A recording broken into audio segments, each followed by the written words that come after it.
Hello guest, and welcome to OurTable, an online 5th edition Dungeons & Dragons actual play set in the homebrewed world of Naroon, an ancient and fractured planet that has become the unfortunate center of the multiverse.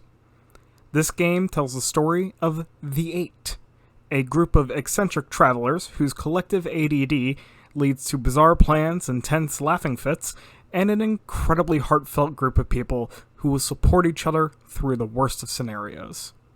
This first video is here in order to give you all a breakdown of the main cast of characters, as well as a brief recap that leads up to episode 1.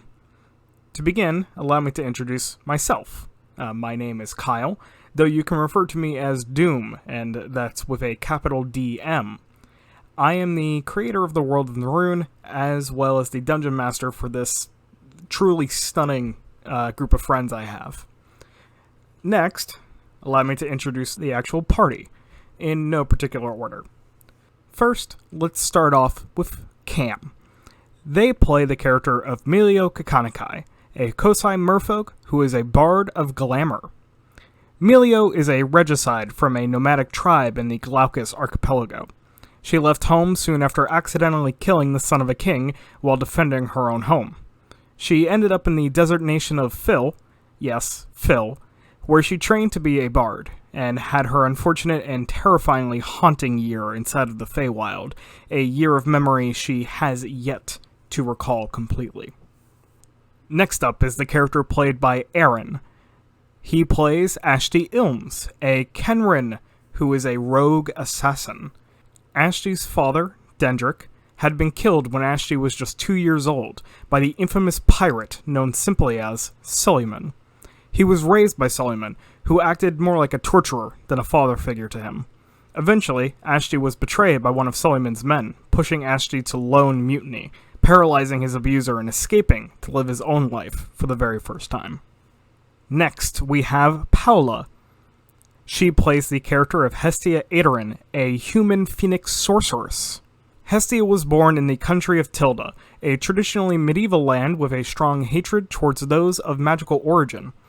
The unfortunate part for Hestia is her family lineage is known for their magical connection to the phoenix spirit, her grandmother being the leader of a famed group of phoenix sorcerers. At a young age, her father hid her away from her mother, an advisor to the queen, by sending her away to her grandmother, Kala. After a few years, Kala had passed away from old age, opening Hestia up once more to her mother, who swiftly sent her to her death. Hestia was saved at the last moment by Kala's phoenix, Sira, who resurrected Hestia outside of a nearby city, where she continued to grow up in hiding amongst a troupe of artists. Following that, we have the character played by Mary.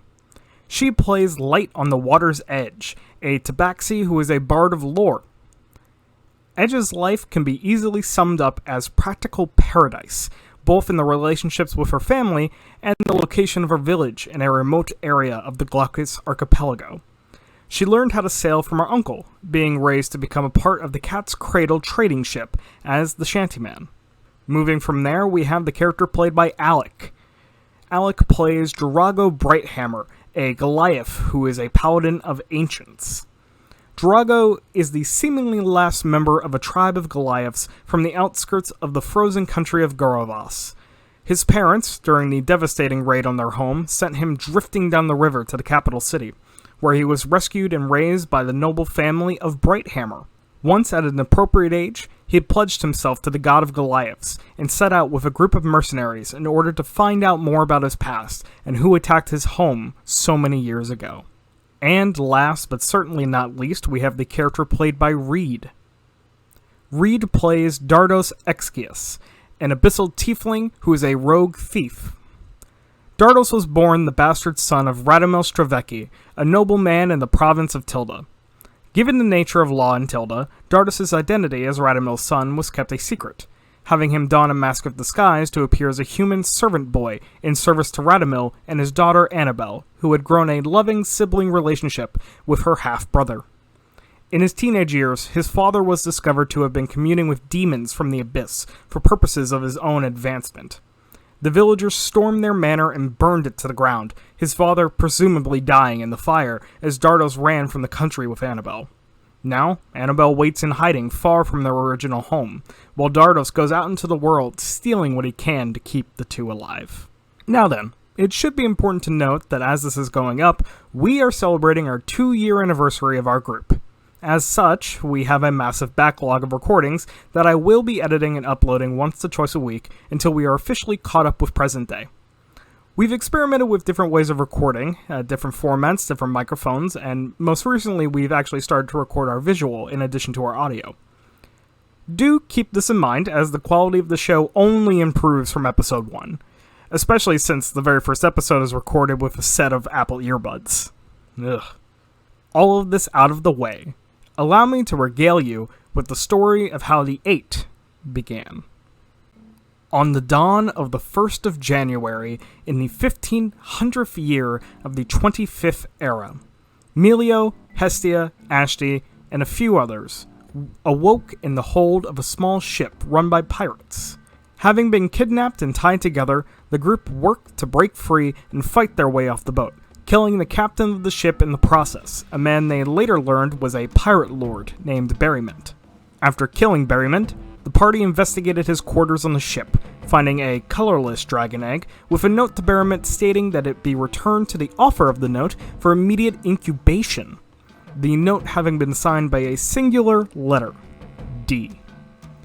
The party pushed forward onto the docks, narrowly escaping a pair of captive bugbears and looting what they could before finally entering the city in which they were docked, known simply as the Pirate Haven, a large cove city on the inside of a hollowed-out volcano and broken into 8 sectors, each run by a pirate lord.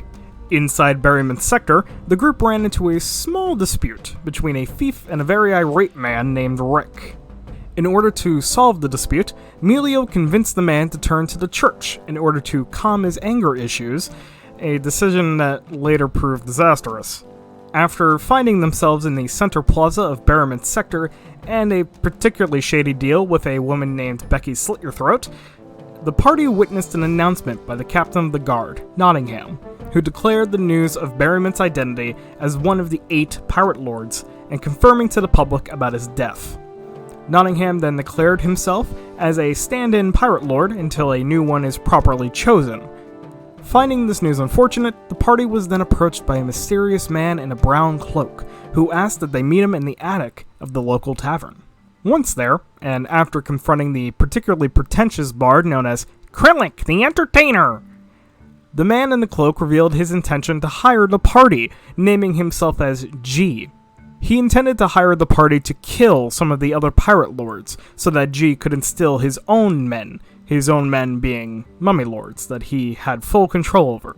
The party agreed, convinced the money was worth the ultimate risk. Back in the tavern, Melio confronted Krillic once more, challenging him to a battle of the bards. At the end of rigorous tests of performing strengths, Melio was introduced to an elven woman known as Valerie, and made a promise to visit her when she could.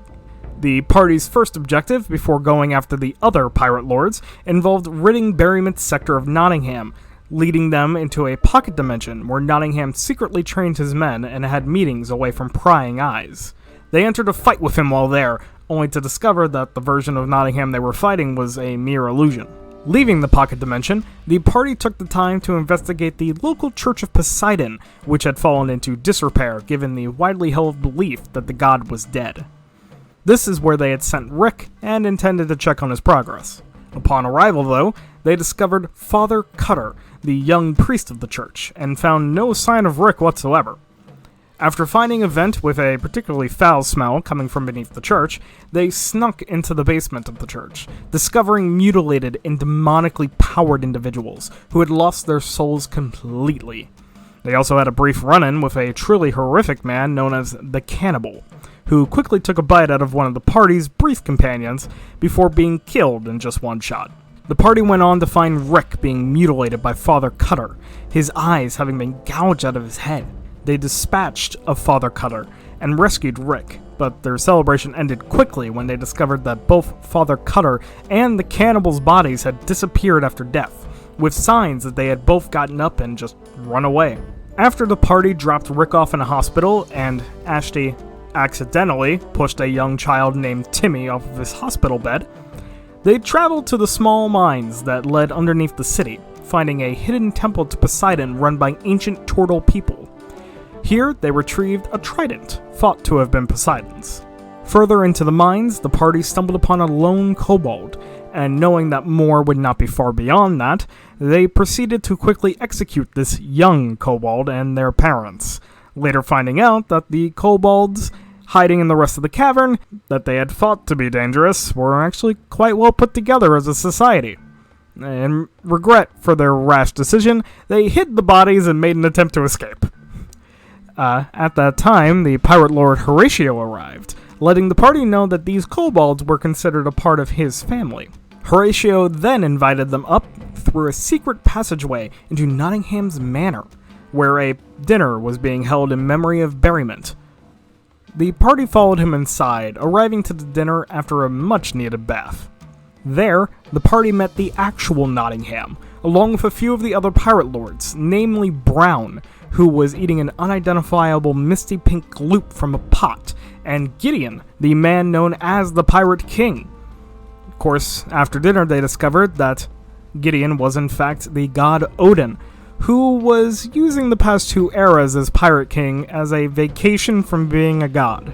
The party was encouraged to spend the night in the manor, being considered honored guests now by Nottingham, who seemingly was unaware of their venture into his pocket dimension. As they explored the manor, they discovered that Krillic was the resident entertainer in Nottingham's manor, and was host to a number of musical instruments, the most intriguing of which being a fiddle with abyssal writing on it. Ashty promptly stole this from under Krillic's nose along with a sizable amount of money. Further in the manor, they came across Father Cutter once more, now being shown as Butler Cutter. Having remembered their last encounter with the man and knowing that they had more pressing matters, they left him be. Eventually, Milio found herself alone with Horatio, pressing him for information on the Pirate Haven. At the end of the conversation, Milio discovered that Horatio wasn't all he seemed to be. The seemingly normal, large, muscular man turns out to maybe be a kobold in disguise, explaining his family and a number of his strange behaviors up until this moment. Finally, the party entered Nottingham's bedroom, killing him in his sleep.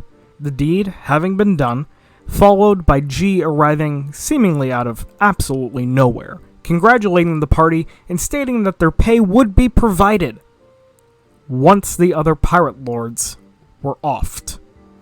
Enraged by this loophole in their original agreement, the party went to fight G, who raised the heart of a mummy lord, summoning one into the room. The party backed down quickly and allowed G to leave.